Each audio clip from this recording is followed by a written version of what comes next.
ओंकार तू सत है, बिन तुद सब मिथियाय। जो तुद ते है उपजया, अंत तुद माहे समाय।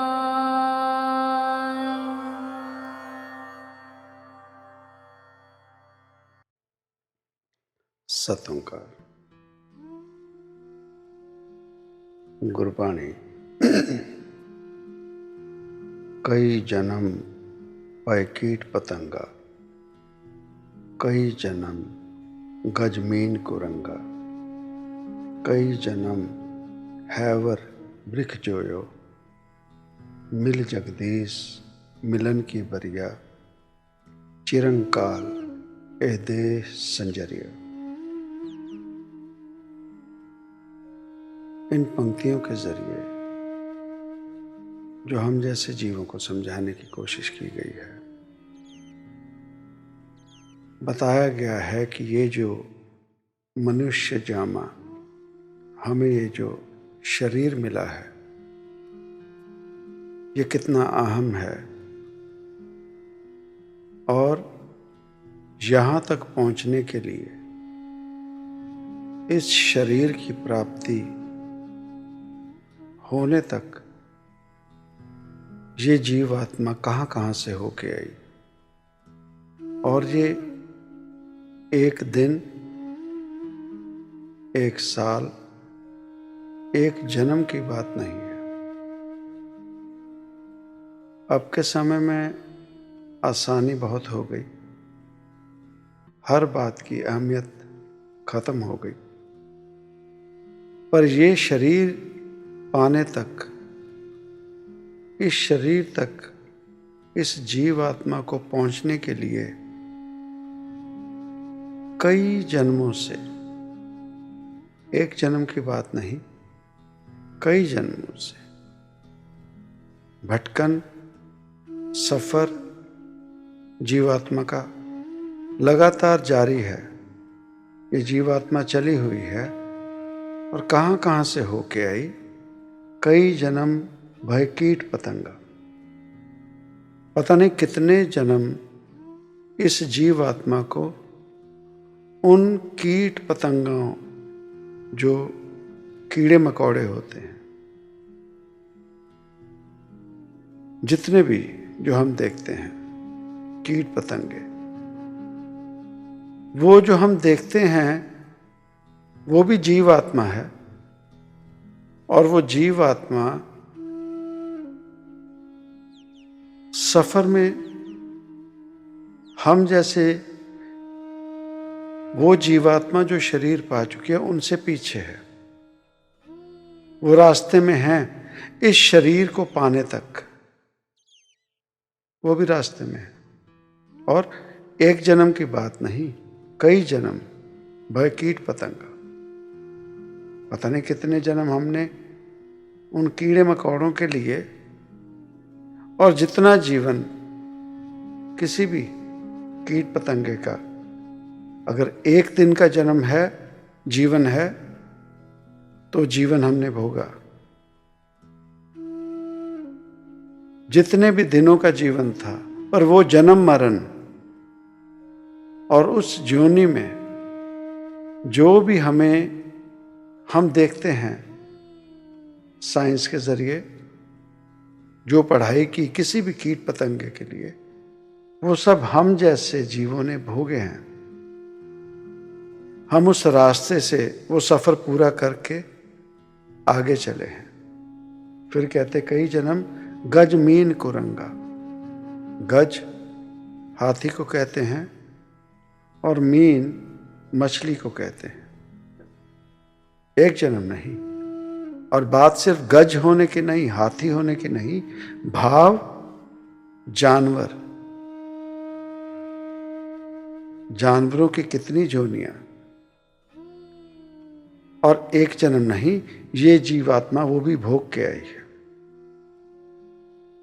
कई जन्म मीन कुरंगा, वो जो जल में प्राणी हम देखते हैं, सुनते हैं, पढ़ते हैं, वो सारी जोनियां हम भोग के आए हैं।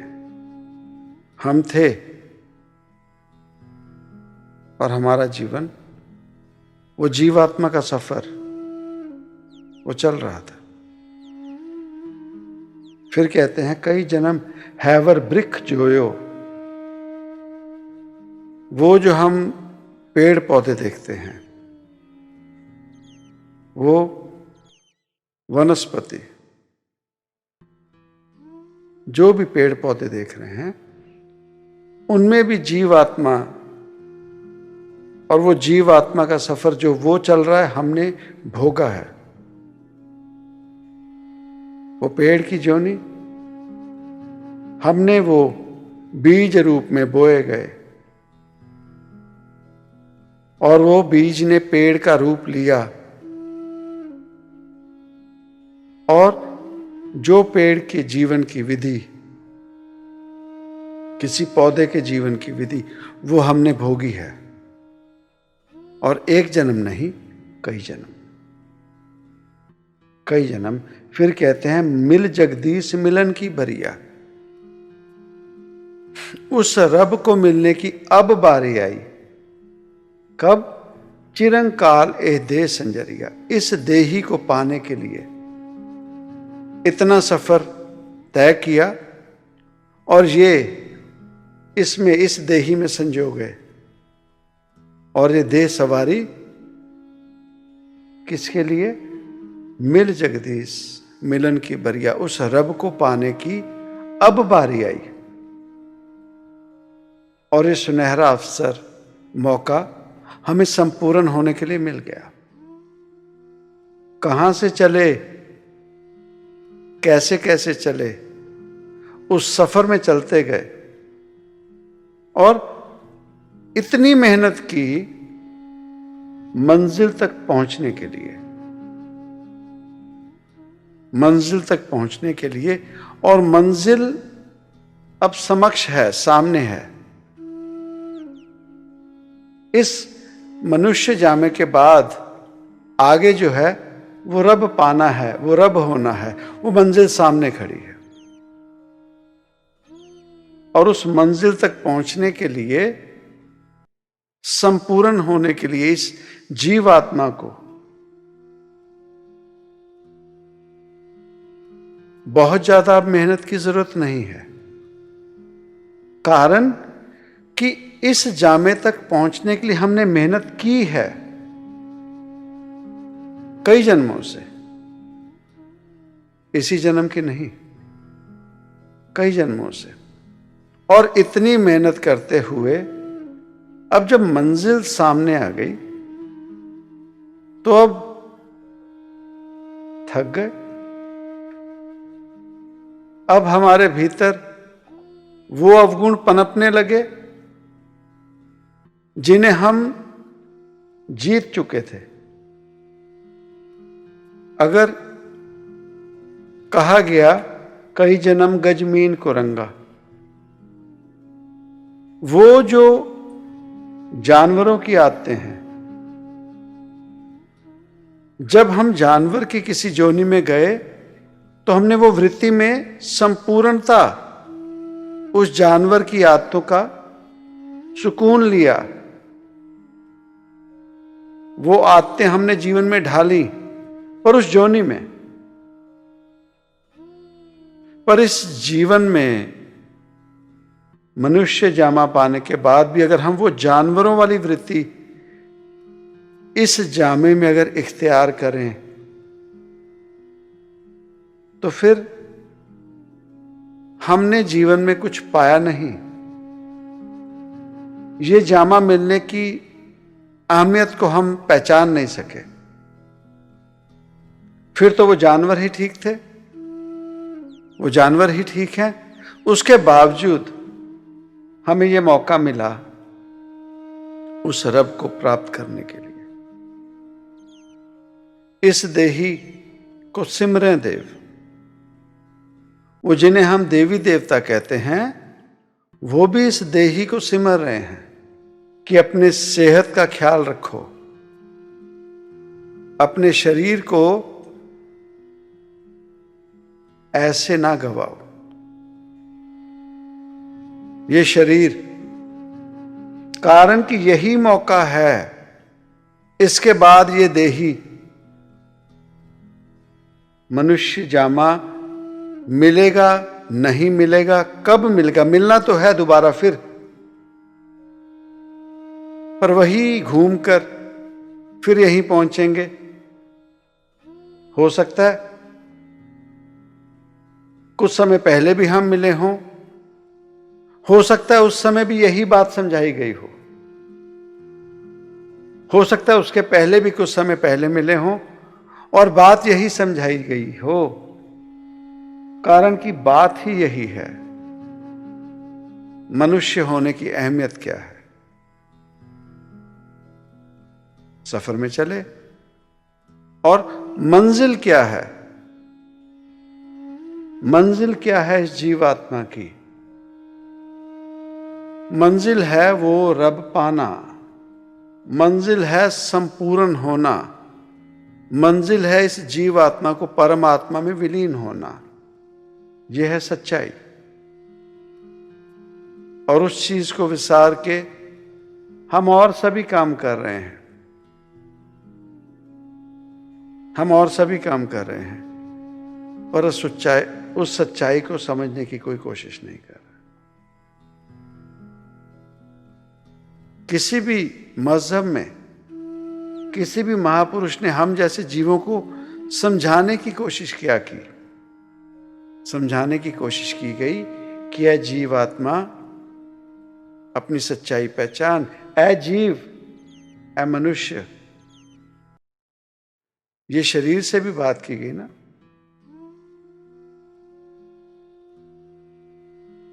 अपने आप से सवाल किया गया, ऐ शरीरा मेरा इस जग में आए के क्या तुद कर्म कमाया।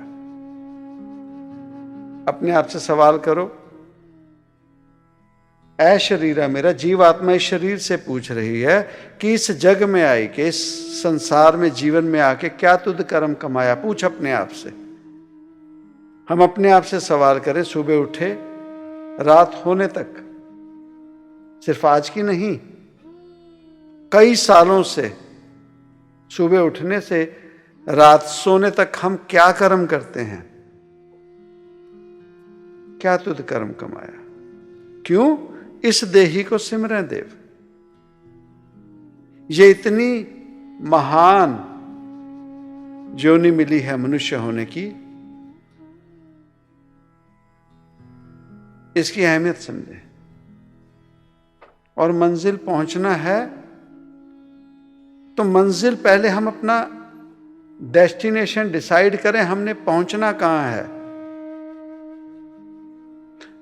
कारोबार में पढ़ते हैं तो हम सोचते हैं ना, मैंने 5 साल में इस कारोबार को वहां पहुंचाना है, 10 साल में इस कारोबार को यहां तक पहुंचाना है। किसी नौकरी में लगते हैं तो हम अपने आप को 5 साल, 10 साल, 15 साल में देखते हैं, पर वो हम जैसे भी हैं, हमारे साथ भी जीव हैं जिनकी कोई डेस्टिनेशन है ही नहीं जीवन में, दुनिया में, बस चले हैं।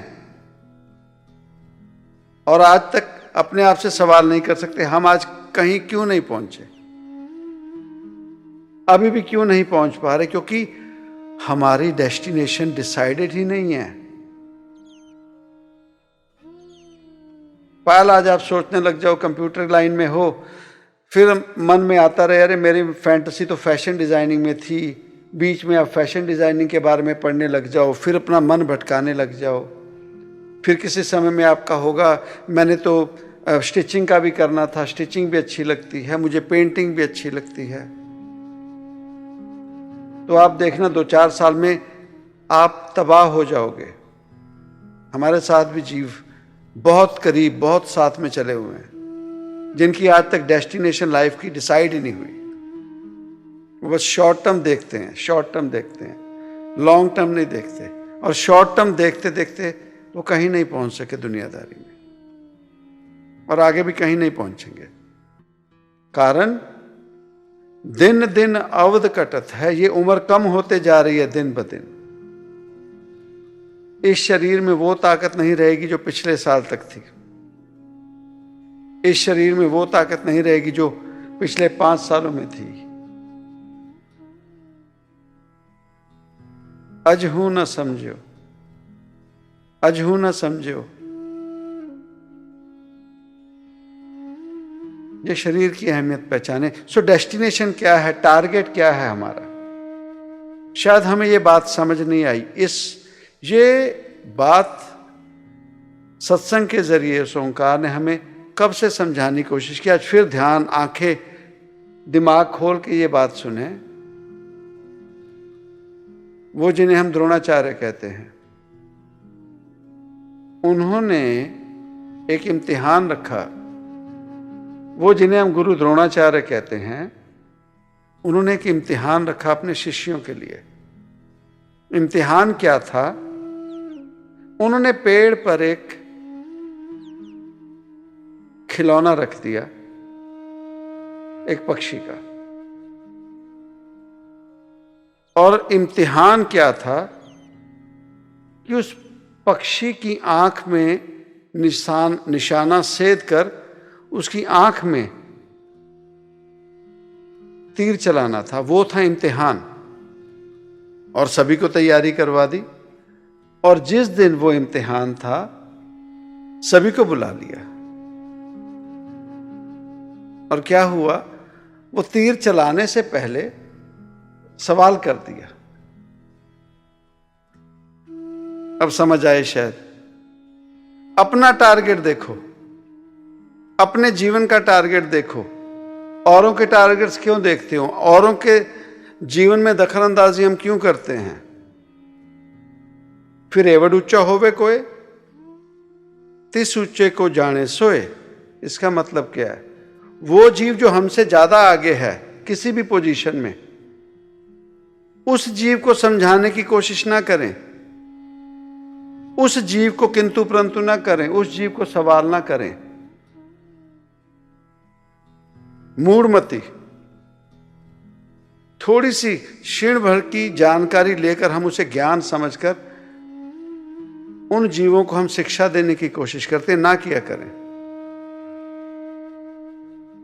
तो गुरु द्रोणाचार्य ने एक एक अपने सेवकों को बुलाया, तीर चलाने से पहले सवाल किया। युधिष्ठिर आए, कहते बताओ युधिष्ठिर क्या देख रहे हो? तो युधिष्ठिर कहने लगा, नीला आसमान है गगन में,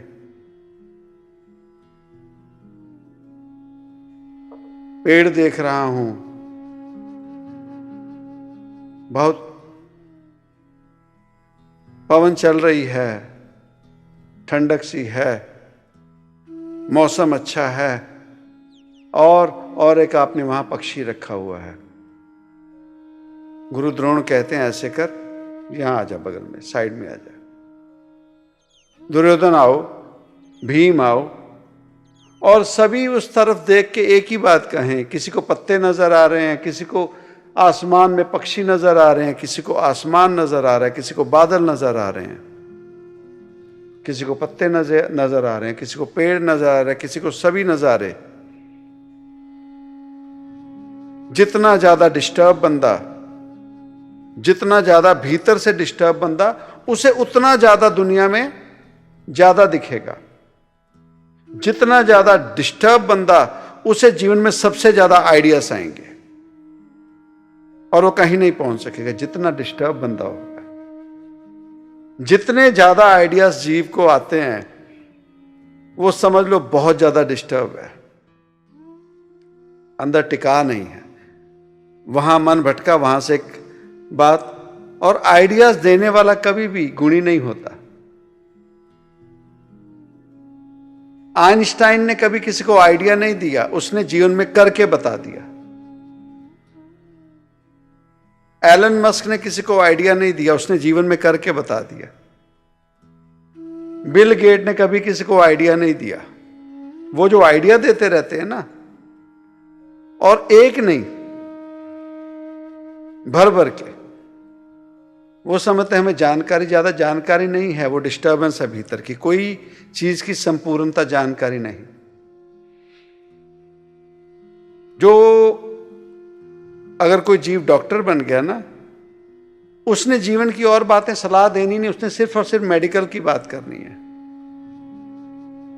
मेडिसिन की बात करनी है। तो अगर हम अपने भीतर निगाह मारें, अगर हम वैसे नहीं हो सके तो हमें अपने ऊपर काम करना पड़ेगा। तो गुरु द्रोण ने फिर, अर्जुन उनके खास शिष्य क्यों थे, अर्जुन को बुलाया, कहते बताओ बेटा क्या दिख रहा है।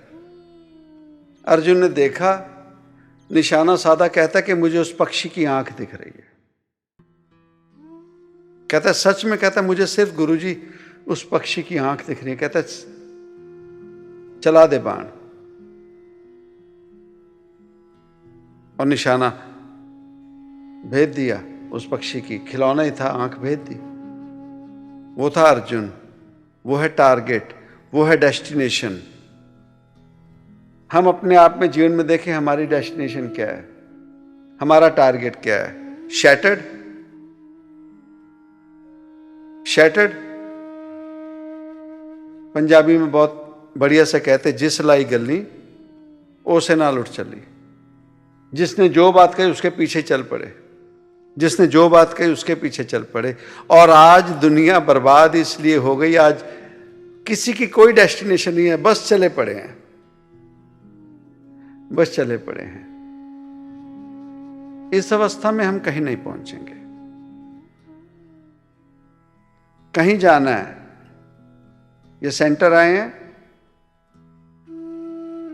मकसद क्या था? जो संगत है, यह सेंटर पहुंचना है। बात ये नहीं हम कहां से आए हैं, बात ये है हमने पहुंचना कहां है। पहुंचेंगे तब, पहले टारगेट डिसाइड हुआ कि आज हमने सेंटर पे जाना है, सत्संग सुनने जाना है। मकसद क्या है? पहुंचना कहां है ना, एक पहुंचना कहां है, क्यों पहुंचना है, क्यों पहुंचना है। सेंटर जाना है, ठीक है, क्यों? सत्संग सुनने जाना है, रीजन भी है। फिर बात आएगी सत्संग सुन के क्या होगा, जानकारी मिलेगी जिससे हम ज्ञान में तब्दील करेंगे, हमारे जीवन में उन्नति होगी, बाबा जी से मिलेंगे, संगत से मिलेंगे, वो चीजें सेकेंडरी हैं। पर अगर आज हम किसी से कोई पूछे क्यों जा रहे हो जी, वहां जाकर लंगर बहुत स्वादिष्ट होता है, जैसी आस तैसा वास, वहां जाके ये चीज की नहीं, ये चीजें अट्रैक्शन के लिए हैं। मेन मोटो क्या है, मकसद क्या है? सत्संग, जहां से हमारे जीवन में बदलाव आ सकता है। इन्हीं कारणों के लिए कोई भी दुनिया भर में किसी भी मजहब के जो पूजा स्थल बने, सच में हमें पता ही नहीं कि कहां जाना है और क्यों जाना है। कोई पूजा स्थल में भी जाते हैं ना, क्यों जाना है? भगवान के मिलन के लिए। वो आज नहीं लगता कोई भगवान के मिलन के लिए जा रहा है। किसी ने कोई अपनी मांग पूरी करनी है, किसी ने फॉर्मेलिटी करनी है, किसी ने खाना, किसी को कुछ मिलना। ये चीजों में ही हम बंध गए और इन्हीं चीजों में बांधा गया। इसीलिए देखिए, आज किसी भी गुरु घर में जाओ, लंगर जो होता है वो सादा नहीं मिलेगा। आज आपको पिज्जा भी मिल जाएगा, सच है। आपको लंगर के नाम पे पास्ता भी मिल जाएगा। आपको ढेर सारी मिठाइयां, ये चीजें क्यों बनाई जाती हैं? कि सच नहीं है, ये रब से दूर करके इंपॉर्टेंस खत्म कर दी। तो अब क्या होता है, कोई बड़ी गैदरिंग होती है ना, तो किस चीज की बात होती है? अरे वहां तो फलां भटूरे मिलते हैं, वहां तो फलां खाना मिलता है।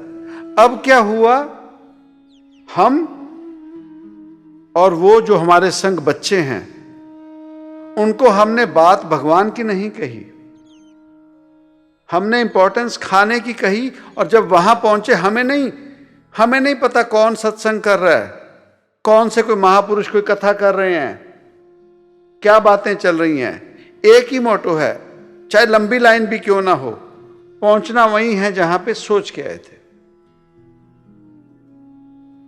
तो ऐसे जब हमारा शैटर्ड टारगेट है, डेस्टिनेशन हमारी डिसाइड नहीं है, इस वजह से आज हम कहीं भी पूजा स्थलों पे जाते हैं तो वो फ्रीक्वेंसी मैच नहीं होती भगवान के साथ, क्योंकि हम उस काम के लिए गए नहीं होते, उस काम के लिए गए नहीं, और प्राप्ति भी वही हुई, प्राप्ति भी वही हुई। क्या कहते हैं पुत्र, जैसी मन की भावना तैसी प्रभु की मूरत, वैसे प्रभु का वास हुआ। तो हम सोचें हमारा टारगेट क्या जीवन में द्रोणाचार्य मिला? क्या जीवन में हम अर्जुन हो सके? हम समझ सके कि द्रोणाचार्य क्या कह रहे थे? हम समझ सके कि किसी भी मजहब के साथ, किसी भी मिशन के साथ जुड़े तो वहां अगर द्रोणाचार्य कोई था तो वो हमारे जीवन में हमसे क्या करवाना चाहता था? बीच का, भीतर का अपना झूठ बताने के लिए बता दिया हमें ज्यादा जानकारी है, आसमान भी दिख रहा है। ध्यान नाल सुन पुत्र, आसमान भी दिख रहा है, पेड़ भी दिख रहा है, पत्ते भी दिख रहे हैं, लकड़ियां भी लगी, ज्यादा जानकारी बताने की कोशिश, मुझे बहुत ज्यादा पता है। गुरु पुत्र वो नहीं जानना चाहता हमसे, उसके समक्ष तो खाली होके जाएं, खाली होके जाएं, हमारी झोली में और डाल, हमारी झोली में और डाल। पर हम क्या करते हैं? हमने अधूरी सी कुछ एक जानकारी, सच में देखें ना, क्या हमें इंपॉर्टेंस पता है हमारे मनुष्य होने की? क्या पता है? क्या पता है? क्या कर रहे हैं? और जिस स्पीड से चले हुए हैं, उम्र कम होते जा रही, और कहां भाग रहे हैं? थक गए। कहीं सोच नहीं आती कि साल बाद हम कहां खड़े होंगे जिस रास्ते पे चले हैं। किसी भी देश में सरकार बनती है, अगर 5 साल के, अपने भारत देश की बात की जाए तो 5 साल के लिए सरकार बनती है, तो 5 years प्लान बनता है ना, 5 साल का प्लान कि इन 5 सालों में हमने क्या करना है और 5 सालों में हम कहां पहुंचे होंगे। जिस घर में परिवार चलाने का प्लान ना हो, जिस कारोबार में कारोबार चलाने का प्लान ना हो, और फिर एक होता है कहना, एक होता है करना। तो आइंस्टाइन कहता ही रहता ना, तो वो भी कहीं आइंस्टाइन बन के नहीं, बहुत सारे आपको मिलेंगे ऐसे, बुकें लिखी पड़ी हैं। इंटरनेट भरा पड़ा है ना, जब जानकारी बांट रहे हैं, कोई कहता है जी आप सुबह उठ के 3 लीटर पानी पियो, आपकी इतनी बीमारियां चली जाएंगी। उसी के बाद दूसरा वीडियो आएगा, अगर आप सुबह उठ के पानी पी लेंगे खाली पेट तो आपकी मौत निश्चित है। ना उसे पता, ना उसे पता। आप सुबह उठ के पेट भर के नाश्ता कर लें, कोई कहता है अगर पेट भर के नाश्ता किया तो आप सुबह ही सुस्ता जाओगे, डल हो जाओगे, कुछ कर नहीं सकोगे, कुछ भी। बजाय वो जानकारी हासिल करने के, जीव तू सुबह उठ, तू पानी पी के देख, तेरी सेहत क्या कहती है, 2 दिन 4 दिन पी के देख, अगर तुझे अच्छा लगता है तो वो तेरे लाइफ का एक्सपीरियंस है, फॉलो कर ले, कंटिन्यू कर ले। अगर पानी पीने से तुझे दिक्कत आती है, क्योंकि सभी का शरीर सेम नहीं होता, सभी का शरीर, सभी का भीतर का जो एनवायरनमेंट है सेम नहीं होता। तो वो जो वैद्य, हकीम, नवज पकड़ के हमारा जो इलाज करते थे। वात, पित्त, कफ, ये 3 रोग थे। अब वो बंदा जिसने हमारा नब्ज ही नहीं टटोली, उसने तो इंटरनेट पे बता दिया, वो भी कोई वैद्य हकीम नहीं है, इंटरनेट पे कोई बंदा बता रहा है कोई भी, आप उसे फॉलो करने लग गए। फिर आप सुबह पानी पीने लग जाओ, आपका पेट अफार आ जाए, आपका शरीर वात का नहीं कफ का अगर हो, पित्त का हो तो आप पानी पी लो, अगन है ना। आपका शरीर कफ से भरा है, आप और पीते जाओ तो देखो शरीर का क्या होगा। आपको कह दे कोई आप गर्म चीज खाते रहो, बता दिया, गारंटी है, बताते ना वीडियो में यही 100% गारंटी, आप ये खाना शुरू कर दो, अब गर्म चीज दे दो बना के कोई, जिसके भीतर वात प्रधान है, पित्त प्रधान है, भाव अगन पहले ही प्रधान है, उसे गर्म खाना दे दो, गर्म चीजें दे दो, वो कैसे ठीक होगा? वो कैसे ठीक होगा? गुरु होने की जरूरत क्या है? गुरु क्यों महान होते थे? वो ये जीव आत्मा का, शरीर का नहीं, शरीर सेकेंडरी, वो इस जीव आत्मा का मूल रोग, इस मन का जो हमारा मूल रोग होता था, वो हमें देखकर टटोल कर पहचान जाते थे। तो जो पूर्ण गुरु होता था वो हमें उस तरह की ड्यूटी दे देता था। किसी की हौमें मारनी है तो उसे तो जूतों की जोड़े घर की सेवा किया कर, आए गए जीव की सेवा संभाल कर। अब वो जो अपने गुरु की टटोली हुई नब्ज से दवा ले लेते थे तो वो समझ जाते थे कि हाँ ठीक है, और उनके जीवन की मैं खत्म हो जानी और उनका जीवन संवर जाना। वो जो दब्बू से होने, डरपोक से होने, जो जियाजंत से मिलने में झिझकने, शर्माने, डरने, उन्हें संगत के समक्ष वाली सेवा दे देनी, जा लंगर बरता, जा वहां जाके पाठ कर, वहां पूजा में तू जाएगा, भीतर से डर दूर कर देना। ये नब्ज टटोल के ड्यूटीज दी जाती थी।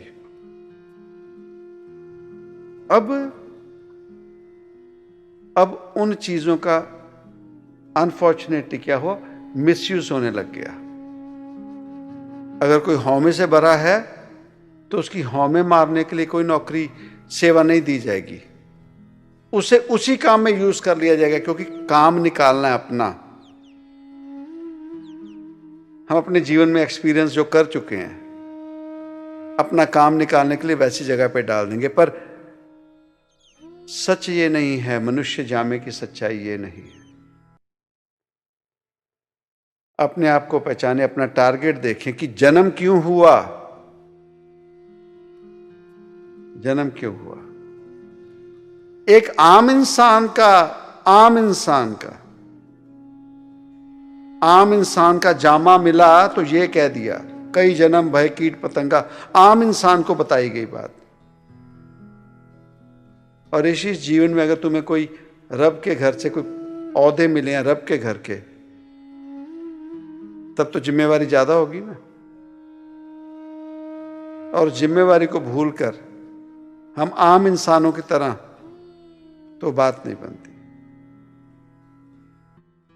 वो जो बेचारे जिनके जीवन में सत्संग नहीं है, जिनके जीवन में कोई फकीर नहीं है, उनका तो जीवन बेचारों का रुल रहा है। जिनके जीवन में सत्संग है, कोई फकीर है जो हम जैसे आम जीवों को आभास करा रहा है रोजाना सत्संग के जरिए कि उठ जाग मुसाफिर भोर भई, तो हमारी किस्मत उन जीवों से अच्छी नहीं है जिनके जीवन में सत्संग नहीं है। हमारी किस्मत अच्छी नहीं है कि अगर हमारे पास सच्चा वैद्य हकीम मिला है जो हमारे साथ सीधी हमारे रोग की बात करता है, उसके बावजूद अगर हम मंदे हाल में हो, तो फिर तो भगवान किस्मत कैसे बदले? जब हमने ही फैसला कर लिया। ये इस इंसानी जामे को हम इतना सस्ता ना समझे। ये जीवन, ये शरीर तोड़ने के, टूटने के लिए मिले, ना कि इसे सहज संभालने के लिए नहीं। इसे काम लें, इसे मजबूत करें, इसकी उम्र बढ़ाएं और अपने आप से सवाल किया करें रोजाना, ऐ शरीरा मेरिया, इस जग में आए के क्या तुद कर्म कमाया। रोजाना सवाल किया करो, सोने से पहले ना, सोने से पहले घर में फिक्स कर लो। एंड में रात में सोने से पहले रेस्टरूम में जाते हैं ना, उस समय ना जब मिरर के सामने जाओ तो अपने सामने ये सवाल जरूर करो, ऐ शरीरा मेरिया। नई वर्डिंग आती कोई नहीं बाणी ना, अपने आप का नाम ले लिया करो। इस जग में आए के, इस जीवन में, संसार में आके क्या तुद कर्म कमाया। बता, आज सोने से पहले, आज पूरे दिन भर में क्या कर्म कमाए, क्या कर्म किए। इतना सवाल पूछ लिया करो और सिर्फ महज पूछा मत करो, पर उसका जवाब भी दिया करो, जवाब भी दिया करो।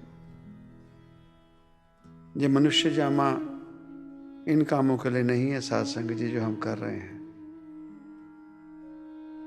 हम आदमी हैं एकदम ही, तो डेस्टिनेशन हमारी क्या है? किसी भी मजहब के साथ जुड़े हैं, फाइनल हमने क्या करना है, फाइनल हमने वहां जाकर क्या पाना है, ये समझे, ये समझे। अगर इस बात की समझ आती है तो जीवन में बदलाव आएगा। ये ना देखें कि कितनी क्वांटिटी है, ये देखें क्वालिटी क्या है। कोई जीव होता है, उसे आदत होती है पेट भरने की, जो मिल जाए खाना है, और एक जीव होता है स्वाद के पीछे, चाहे वो कम खाए पर स्वाद का ध्यान रखे। Quality, standard of living, quality of life. Quality of life वो नहीं कि माया अच्छा कपड़े पहन लिए दुनिया में, वो नहीं। कौन सा? वो जो रात में सवाल पूछोगे पुत्र आज जाके, ऐ शरीरा मेरिया, इस जग में आए कि क्या तुद कर्म कमाया। ये है सच्चाई, स्टैंडर्ड ऑफ लिविंग। अपने आप से पूछेंगे और हमें आंसर मिलेगा। स्टैंडर्ड ऑफ लिविंग अच्छी हुई या बुरी हो गई?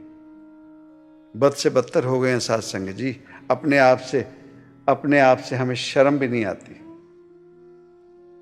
बेशर्म हो चुके हैं, बेशर्म हो चुके हैं। अभी हमें शर्म भी नहीं मारती, अभी हमें कहीं बात, ताने भी हम सहारने लग गए, हमें कोई फर्क नहीं पड़ता। रब बदला नहीं है, रब का इंसाफ बदला नहीं है। जो हजारों साल पहले अच्छे कर्म थे, आज भी वही अच्छे कर्म माने जाते हैं। जो हजारों साल पहले बुरे कर्म थे साध संगत जी, आज भी वो बुरे कर्म ही हैं, आज भी वो बुरे कर्म ही हैं। अपने मन को बहलाते रहें, और वो जो मौका परस्त हैं, वो जो मजहब के नाम पे कारोबारी जीव हमें बहला रहे हैं, राजनीति के नाम पे, इन चीजों में ना फंसें।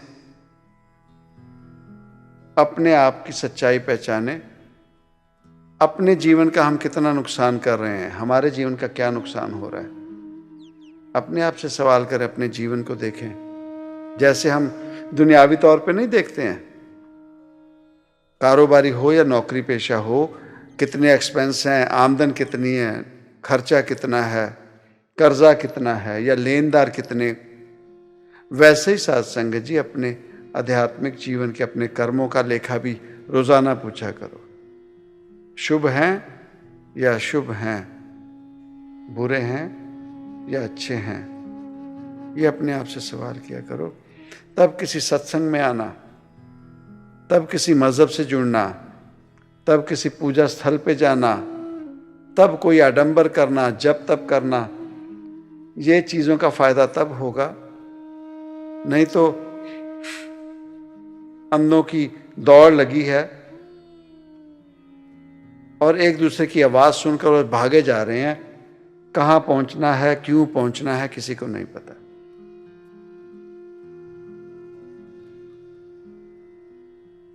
ठीक है ना। तो अपने जीवन में इन चीजों का ख्याल रखें और मनुष्य होने का फायदा जरूर उठा लें। मनुष्य होने की सच्चाई जरूर पहचान लें और रोजाना कोशिश करें, कम से कम 1-1.5 घंटा वॉक करें, 1-1.5 घंटा वर्जिश करें, प्रण कर लें और ये यकीन मान लें ओंकार के घर से बाबा जी के लिए भी आज। अगर ये नहीं करेंगे, शरीर तंदुरुस्त नहीं है, कुछ भी अच्छा नहीं लगता सत्संग जी। आपके पास हजारों लाखों इकट्ठे किए हों, कोई शानदार से शानदार पार्टी पे बुला लिया जाए, कोई गैदरिंग पे बुला लिया जाए, अगर आपकी भीतर से तबीयत ठीक नहीं है ना, आप वो एंजॉय नहीं कर सकोगे। उसी तरह से आध्यात्मिकता की अगर बात करते हैं साथ संगत जी, भीतर से हमारा मन अगर सही नहीं है ना, तो भगवान भी हमारे समक्ष आके सच की बातें कर दे, बदल नहीं सकेंगे। सो पहचाने अपने आप को। और जो बात में कहा गया, कहते मिल जगदीश मिलन की बरिया, चिरंकाल ए दे संजरिया। चिरंकाल से, कब से, जब से ये युग, ये सृष्टि, ये ब्रह्मांड शुरू हुआ, तब से हम चले पड़े हैं। और आज आकर अगर ये मौका मिला है उस रब को पाने का, तो उसे पालें, इसे व्यर्थ ना जाने दें। सत ओंकार।